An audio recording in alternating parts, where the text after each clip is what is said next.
সামনে কুরবানি আসতেছে। কি আসতেছে? বাসায় তোমাদের আব্বু আম্মু, দাদি দাদা, নানা নানি যারা আছে, প্রায় মামা মামি, আত্মীয় স্বজন, আমরা সকলে অনেকেই কুরবানি দিব কিনা? এবং এলাকার অনেক নামি দামি বড় লোক যারা আছে, ধনীবান টাকা পয়সা বলা যারা আছে, তারা কুরবানি দেয়, তাই না? কারণ কুরবানি কি অন্য কোনো ধর্মেও দেয়? অন্য কোনো ধর্মে দেয় না, আমরা দিই। আমাদেরকে কোরবানি কে দিতে বলেছে? আল্লাহ। কোরবানি আসলো কোত্থেকে? কোরবানি কি, কোরবানি কে তৈরি করলো, কোরবানি কোত্থেকে আসলো, এই বিষয় নিয়ে আমরা আলোচনা করবো ইনশাআল্লাহ। হ্যাঁ, আমরা এই বিষয়ে আজকে এখান থেকে জেনে আমরা একদম আজীবন মনে রাখবো এবং যতদূর পারি আমরা প্রত্যেকটি মুসলমান প্রথমত আমাদের ফ্যামিলি পরিবার তাদেরকে জানিয়ে দেওয়ার চেষ্টা করবো ইনশাআল্লাহ। আচ্ছা, কেনানি জীবনের 5 নম্বর পরীক্ষা। কয় নম্বর পরীক্ষা? 5 নম্বর পরীক্ষা। ইব্রাহিম আলাইহিস সালাতু ওয়াস সালাম মক্কা থেকে কেনানে সফর করে, হিজরত করে, আল্লাহ রাব্বুল আলামিন তাকে পরীক্ষায় ফেলেন। শোনো কি কাহিনী, কুরবানি কি মর্মান্তিক কাহিনী। যদি চোখে জল না আসে, যদি হৃদয় শীতল না হয়, তারপর বলো। একমাত্র শিশু পুত্র ও তার মাকে মক্কায় রেখে ইব্রাহিম আলাইহিস সালাতু ওয়াস সালাম মাঝে মধ্যে সেখানে যেতেন দেখাশোনা করতে। ইব্রাহিম আলাইহিস সালাতু ওয়াস সালাম তার একমাত্র ছেলে ও ছেলের মাকে কোথায় রেখে আসছিলেন? মক্কায় রেখে আসছেন। মাঝে মাঝে সেখানে দেখা করার জন্য যেতেন। এভাবে ইসমাঈল আলাইহিস সালাতু ওয়াস সালাম 13-14 বছর বয়সে উপনীত হলেন এবং পিতার সঙ্গে চলাফেরা করার উপযুক্ত হলেন। বলা চলে যে ইসমাঈল যখন বৃদ্ধ পিতার সহযোগী হতে চলেছেন এবং পিতৃদয়ের পুরোপুরি জোরে বসেছেন, ঠিক সে সময় আল্লাহ সুবহানাহু ওয়া তাআলা ইব্রাহিমের মহব্বতের কুরবানি কামনা করলেন। পিতা পুত্রকে বড় করেছে, লালন করেছে। এমন একটা সময় এসেছে যে পিতার ভিতরে পুত্রর ভালোবাসা, মহব্বত খুব সুন্দরভাবে ঢুকে গিয়েছে, খুব মহব্বত মজবুত করে বসেছে। বাবা ছেলেকে খুব ভালোবাসে। বাবা কথা জোরে বলতে হবে, জীবনও যাবে না। বাবা ছেলেকে, তোমাদের বাবা তোমাদেরকে ভালোবাসে না নাকি? বলো না কেন? আমার বাবা আমাকে ভালোবাসে, তোমার জন্য বলবো। প্রত্যেকেরই সেক্ষেত্রে তো ইব্রাহিম আলাইহিস সালামের ক্ষেত্রে একটু বেশি হয়েছে। ওই টাইমে ইব্রাহিম আলাইহিস সালাম ইসমাঈল আলাইহিস সালামকে একটু বেশি ভালোবেসে ফেলেছে। ঠিক সেই সময়, যে সময়টাতে ইব্রাহিম আলাইহিস সালামের পিতৃদয়ের পুরোপুরি জোরে বসেছেন ইসমাঈল আলাইহিস সালাম, ঠিক সেই সময় আল্লাহ ইব্রাহিমের মহব্বতের কুরবানি কামনা করলেন। বৃদ্ধ বয়সের একমাত্র নয়নের পুত্তলি ইসমাঈলের মহব্বত ইব্রাহিমকে কাবু করে ফেলল কিনা আল্লাহ যেন সেটাই যাচাই করতে চাইলেন। ইতিপূর্বে অগ্নি পরীক্ষা দেওয়ার সময় ইব্রাহিমের কোনো পিছু টান ছিল না, কিন্তু এবার রয়েছে প্রচন্ড রক্তের টান। এই পরীক্ষাটার আগে আল্লাহ রাব্বুল আলামিন যে এই কুরবানি তার পুত্রকে, ইব্রাহিম আলাইহিস সালামের পুত্র ইসমাঈল আলাইহিস সালামকে যে কুরবানি করতে বলেছেন, এই কুরবানির আগে, এই পরীক্ষার আগে, এটা একটা পরীক্ষা, এই কুরবানি কি একটা পরীক্ষা। তার আগে ইব্রাহিম আলাইহিস সালাম আরো অনেক পরীক্ষা দিয়ে আসছেন। তার আগের পরীক্ষা হচ্ছে অগ্নি পরীক্ষা দিয়ে আসছেন, বলেছিলাম না? নমরুদের ইব্রাহিম আলাইহিস সালাম সেখানে অগ্নি পরীক্ষা দিয়েছেন। তো ওই সময় যখন অগ্নি পরীক্ষা দিয়েছে ইব্রাহিম আলাইহিস সালাম, তখন অগ্নি পরীক্ষার বাদশা তাকে বাধ্য করেছে অগ্নি পরীক্ষা দেওয়ার জন্য। কে বাধ্য করেছে? অগ্নি পরীক্ষা দেওয়ার জন্য কে বাধ্য করেছে? বাদশা বাধ্য করেছে, অগ্নিকে শীতল করেছে আল্লাহ। আচ্ছা, এইবার যে পরীক্ষাটা দিবে এটা কে? এটা কোনো বাদশা না, এটা সবচেয়ে বাদশার বাদশা। সব বাদশা কে? আল্লাহ সুবহানাহু ওয়া তাআলা। এইবার তাকে পরীক্ষা দিবে। এবার ওই সময় কোনো পিছু টান ছিল না, ওই অগ্নি পরীক্ষা দেওয়ার সময় কোনো পিছু টান ছিল না, কিন্তু এইবার এই পরীক্ষা দেওয়ার সময় রক্তের টান আছে। কিসের টান আছে? প্রত্যেক টান আছে। বাবা ছেলেকে জবে করবে, বাবা ছেলেকে জবে করবে, কল্পনা করা যায় না। ঘটনা কতটুকু মর্মান্তিক ভালোভাবে লক্ষ্য করো। এই বিষয়টি মহান আল্লাহ সুবহানাহু ওয়া তাআলা কুরআনে, পবিত্র কুরআনুল কারীমের মধ্যে কিভাবে সুন্দরভাবে বুঝিয়েছে দেখো। فلما بلغ معه السعي قال يا بني إني أرى في المنام أني أذبحك فانظر ماذا ترى قال يا أبت افعل ما تؤمر ستجدني إن شاء الله من الصابرين। এটা হচ্ছে সূরা সফফাতের 102 এবং 109 নম্বর আয়াত। দেখো এই আয়াতের মধ্যে মহান আল্লাহ সুবহানাহু ওয়া তাআলা বলেছেন, যখন ইসমাঈল তার পিতার সাথে চলাফেরা করার মতো বয়সে উপনীত হল, তখন ইব্রাহিম আলাইহিস সালাম তাকে বললেন, হে আমার বেটা, আমি স্বপ্নে দেখেছি যে আমি তোমাকে জবাহ করছি, এখন বলো তোমার অভিমত কি? সে বলল, হে পিতা, আপনাকে যা নির্দেশ করা হয়েছে আপনি তা সঠিকভাবে কার্যকর করুন। মহান আল্লাহ চাহেন তো আমি আপনাকে মহান আল্লাহ চাহেন তো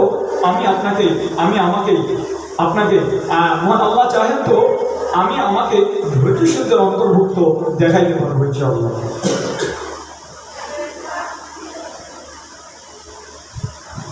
ইসমাঈল আলাইহিস সালাম এই আয়াতের শেষার্ধে ইব্রাহিম আলাইহিস সালাম তার পিতাকে বলতেছে যে আপনি আমাকে জবে করেন, আল্লাহ আপনাকে অর্ডার দিয়েছে, এটা সঠিকভাবে পালন করেন, এজন্যই করবেন যেন আখিরাতে আমি ধৈর্যশীলদের অন্তর্ভুক্ত হতে পারি।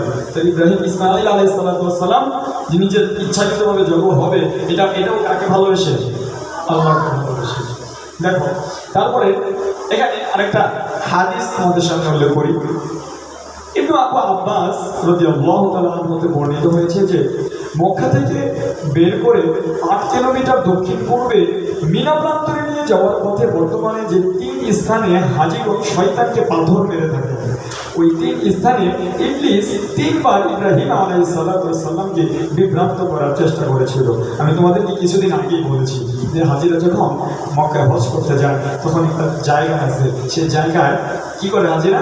পাথর দিকে সব হাজিরা এখানে জোরে জোরে পাথর দিকে মারে, জোরে এক জোরে যত শক্তি আছে পাথর দিকে মারে। কেন দিকে মারে? এই যে এখানে বলে দিয়েছে ওই সময় ওই জায়গাটাতেই, হ্যাঁ, যে জায়গাটাতে এখন হাজিরা পাথর মারে, ওই জায়গাটাতেই ইব্রাহিম আলাইহিস সালামকে শয়তান 1 বার না 2 বার না 3 বার ইব্রাহিম আলাইহিস সালামকে ধোঁকা দেওয়ার চেষ্টা করেছে।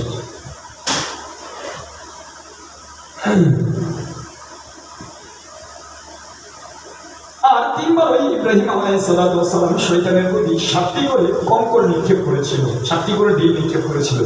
সেই স্মৃতিকে ধরে রাখার জন্য এবং শয়তানের প্রতারণার বিরুদ্ধে মুমিনকে বাস্তবে উদ্বোধ করার জন্য এই বিষয়টিকে এখনো হজ অনুষ্ঠানে ওয়াজিবের অন্তর্ভুক্ত করা হয়েছে, যে ওইখানে কি ঢিল মারা ওয়াজিব। ঢিল মারা কি?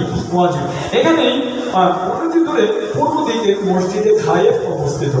অতঃপর পিতা পুত্র আল্লাহ নির্দেশিত কুরবানগাহ মিনায় উপস্থিত হবে। সেখানে পৌঁছে পিতা পুত্রকে তার স্বপ্নের কথা বর্ণনা করলেন। কোথায় কোথায় উপস্থিত হলেন তারা? পিতা পুত্রকে নিয়ে বলো, কুরবানগাহ মিনায়। কোথায়? কুরবানগাহ। কোথায়? কুরবানগাহ মিনায় উপস্থিত হলেন। সেখানে পৌঁছে পিতা পুত্রকে তার স্বপ্নের কথাগুলো ব্যাখ্যা করলেন। ব্যাখ্যা করার পর পুত্র তার অভিমত ব্যক্ত করার সময় বললেন, ইনশাআল্লাহ আপনি আমাকে সফরকারীদের অন্তর্ভুক্তে দেখতে পারবেন। ইনশাআল্লাহ না বলতে হয়তো তিনি ধৈর্য ধারণের তৌফিক পেত না। দেখো এখানে ইনশাআল্লাহর একটা বিশেষ ফজিলত দেওয়া আছে এই ইব্রাহিম আলাইহিস সালামের কুরবানির ঘটনার মধ্যে।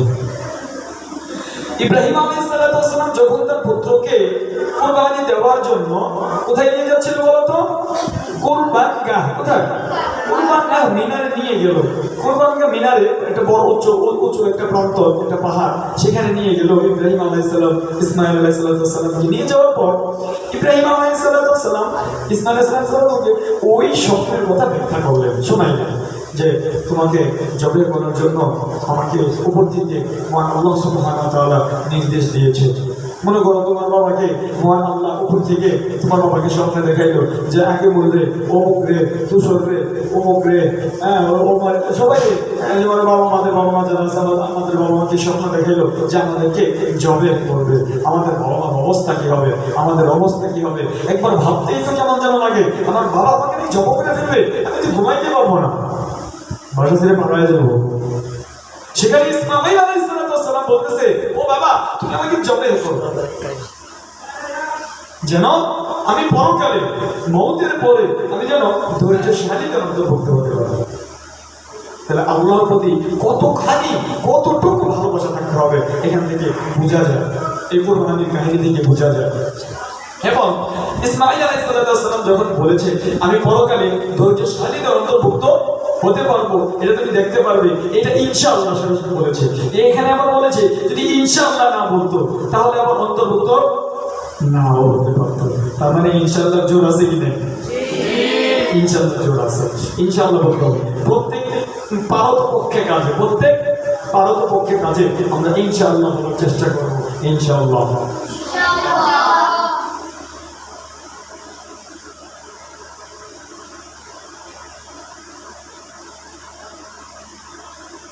এরপর তিনি নিজেকে সফরকারী না বলে সফরকারীদের অন্তর্ভুক্ত বলেছেন এবং এর মাধ্যমে নিজের পিতা সহ পূর্বকার বড় বড় আত্মসমর্পণকারীদের মধ্যে নিজেকে সামিল করে নিজেকে অহমিকা মুক্ত করেছেন। যদিও তার মেয়ে তরুণের, তার মতো যুবকের এরকম স্বেচ্ছায় আত্মসমর্পণের ঘটনা ইতিপূর্বে ঘটেছে বলে জানা নেই। এরকম একটা যুবক ছেলে 13-14 বছর বয়সের একটা ছেলে, সে স্বেচ্ছায় কোরবানি হবে, আল্লাহর রাস্তায় কোরবানি দেবে। এটা সহজ কথা না, এটা সহজ ভালোবাসা না, এটা অনেক গভীর ভালোবাসা। এই বিষয়টি সম্পর্কে আবার মহান আল্লাহ সুবহানাহু ওয়া তাআলা পবিত্র কোরআনুল কারীমে বলতেছেন, ফালাম্মা আসলামা ওয়া তাল্লাহু লিল-জাবিন ওয়া নাদাইনাহু আইয়া ইব্রাহিম قد صدقت الرؤيا إنا كذلك نجزي المحسنين। আল্লাহ রাব্বুল আলামিন বলতেছেন, অতঃপর পিতা পুত্র উভয় যখন আত্মসমর্পণ করলো এবং পিতা পুত্রকে উপরে করে শায়িত করলো, তখন আমি তাকে ডাক দিলাম, হে ইব্রাহিম, তুমি তোমার স্বপ্নে সত্যে পরিণত করেছো। আমি এভাবেই সৎকর্মশালীগণদের প্রতিদান দিয়ে থাকি।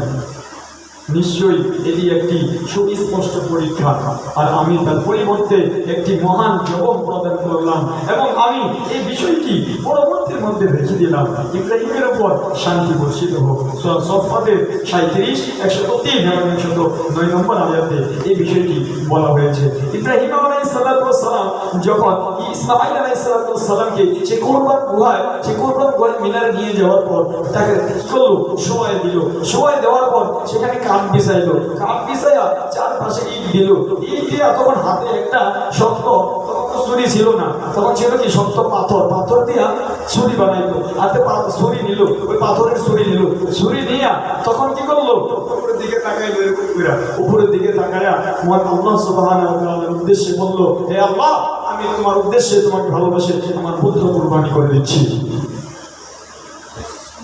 এই কথা বলতে দেরি আর উপর থেকে আওয়াজ আসতে দেরি নেই, হে ইব্রাহিম থামো। অটোমেটিক গায়েবী আওয়াজ আসছে, ইব্রাহিম আলাইহিস সালামের হাত থেকে গিয়েছে, বলল তুমি পরীক্ষা উপনীত হয়েছ, তুমি স্বেচ্ছায় এবং তোমার ছেলে স্বেচ্ছায় কোরবানি হওয়ার জন্য প্রস্তুত। এটাই আমি চেয়েছিলাম। প্রকৃতপক্ষে আমি তোমাদের জান নেওয়ার কোনো অর্থ আমার কাছে নেই, এটা আমি জানি। এখন এই কোরবানি সম্পন্ন করার জন্য, এই কোরবানির মান আমি পৃথিবীতে কিয়ামত পর্যন্ত রেখে দেওয়ার জন্য, এই কোরবানির হক আমি কিয়ামত পর্যন্ত পৃথিবীতে রেখে দেওয়ার জন্য, একদম পরবর্তী যারা আসবে পৃথিবীতে, তোমার পরে যারা আসবে, প্রত্যেকেই যেন কোরবানি পায়, প্রত্যেকের কাছে যেন কোরবানির ঘটনা পৌঁছায়, প্রত্যেকে যেন কোরবানি থাকে। এই আয়াতের মধ্যে আল্লাহ আলামিন বলে দিয়েছে যে আমি পূর্ববর্তীদেরকে ওই বিষয়টি জানিয়ে দেব। একদম কিয়ামতের পর্যন্ত জানা আছে আমাদের মাঝখানে এই কোরবানি থাকবে। তখন ইসমাঈল আলাইহিস সালামের পরিবর্তে পাশে একটা ভেড়া ছিল। কি ছিল? একটা ভেড়া ছিল।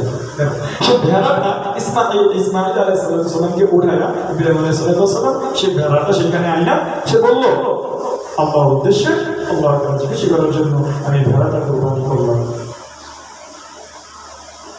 আল্লাহ বলেছে সে ভেড়াটাকে কোরবানি করার জন্য। এবং এই ভেড়াটা যখন ওই দুম্বাটা বা ভেড়াটা যখন কোরবানি হয়েছে সেখান থেকে এই পৃথিবীর কিয়ামত পর্যন্ত এই কোরবানি থাকবে। এটা বন্ধ হওয়ার কোনো অপশন নেই। কারণ কোরআনে পৃথিবীতে কোরআন যতদিন থাকবে, পৃথিবীতে কোরআনে আইন যতদিন থাকবে, পৃথিবীতে মুসলমান যতদিন থাকবে, ততদিন কোরবানি চলবে, থাকবে ইনশাআল্লাহ। কোরবানির মর্ম, কোরবানির অর্থ ইনশাআল্লাহ আমরা এইটুকু এই 5 থেকে 10 মিনিটের ঘটনা, 5 থেকে 10 মিনিটের আলোচনা থেকে আমরা বুঝতে পারলাম যে কোরবানি কতটুকু মর্মান্তিক। যে আল্লাহ রাব্বুল আলামিন তার নবী ইব্রাহিম আলাইহিস সালামকে তার পুত্রকে কোরবানি করার নির্দেশ দিয়েছে। কেন নির্দেশ দিয়েছে? সে কি আসলে তার পুত্রের ভালোবাসার পাগলে পাগল হয়ে গেছে কিনা, পুত্রের ভালোবাসার পাগলে আল্লাহকে ভুলে গেছে কিনা, পুত্রের ভালোবাসার পাগলে দ্বীনকে ভুলে গেছে কিনা, এইটা যাচাই করার জন্য আল্লাহ রাব্বুল আলামিন বলল। তখন সময় বলছে যখন ইসমাঈল আলাইহিস সালাম ইব্রাহিম আলাইহিস সালামকে প্রাণ ভরে মন ভরে ভালোবাসতো, ইব্রাহিম আলাইহিস সালাম তার ছেলেকে প্রাণ ভরে ভালোবাসতো, ঠিক ওই সময় আল্লাহ রাব্বুল আলামিন বলল তোমার ছেলেকে জবে কুরবানি করো। ইব্রাহিম চিন্তিত হয়ে গেল।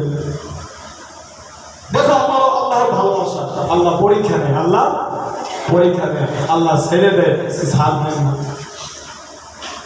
সাথ দেন ছেড়ে দেন, সরি বিষয়টা এরকম, আল্লাহ সাথ দেন কিন্তু ছেড়ে দেয় না, ধরবে একদিন। আজকে চুরি করবা, কালকে চুরি করবা, একটা কোন করবা, 2টা কোন করবা, একটা খারাপ কাজ করবা, 2টা খারাপ কাজ করবা, 3টার মধ্যে যে আল্লাহ ধরবে, দুনিয়াতে না ধরুক আখিরাতে তোমাকে পাকড়াও করবেই।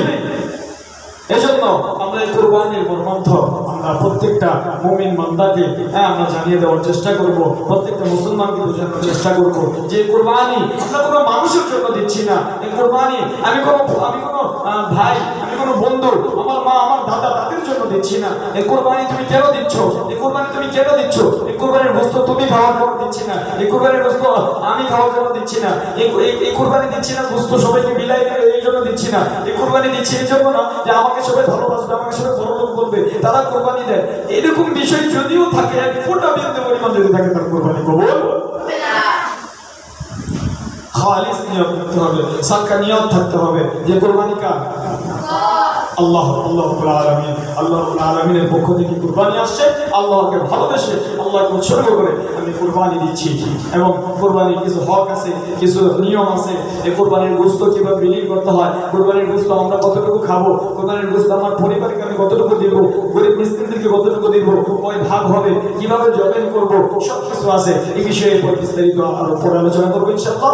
আজ আমরা এতটুকু জানলাম যে কুরবানি পৃথিবীতে কিভাবে আসছে, জানছি কিনা ইনশাআল্লাহ? বুঝতে পারছি তো? একজনকে বুঝাইতে পারবো না যে পৃথিবীতে কুরবানি কেন আসছে? একজন হিন্দু ভাইকে বুঝাইতে পারবো না কুরবানি পৃথিবীতে কেন আসছে? সে যদি বলে আমাদের মা, হিন্দুদের মা গরু, হিন্দুদের মা কি গরু, গরুদের তারা মা বলে, তারা বলে আমাদের মাকে তোমরা কুরবানি দাও কেন? তখন আমরা বলবো এই কুরবানি কোথা থেকে আসছে? তোমরা মা বলে পশুকে, কে বলেছে তোমাদেরকে মা বলার জন্য? পশুকে, এই পশু কিভাবে, এই পশু আমরা কুরবানি দেই না, আমরা আমাদের জাত কুরবানি দিতাম, সেখানে তো এই পশু সামান্য জিনিস। কথা বলে ঠিক কিনা? যেখানে বাবা ছেলেকে কুরবানি দিয়ে দিয়েছে, একদম হাতে ছুরি নিয়ে দিয়েছে, জবে করবে, সেই সময় আল্লাহ রাব্বুল আলামিন ভালোবেসে আমাদেরকে পশু দিয়েছে। একবার চিন্তা করা যায় যে গরু বছরে একটা বিয়া, কয়টা বিয়া? একটা বাচ্চা দেয়, কয়টা বাচ্চা দেয়? বছরে একটা বাচ্চা দেয়। পৃথিবীতে এত গরু কেন? আল্লাহর রহমত ছাড়া এত গরু থাকে না, এত প্রাণী নাই পৃথিবীতে। যত গরু আছে পৃথিবীতে, যত গরু আছে, তো প্রাণীর সংখ্যা খুবই কম, হালালের মধ্যে। আল্লাহ রাব্বুল আলামিন আমাদের কুরবানির হক পরিপূর্ণ সঠিকভাবে বোঝার এবং আদায় করার তৌফিক দান করুন। সকলে বলে আমিন। আসসালামু আলাইকুম।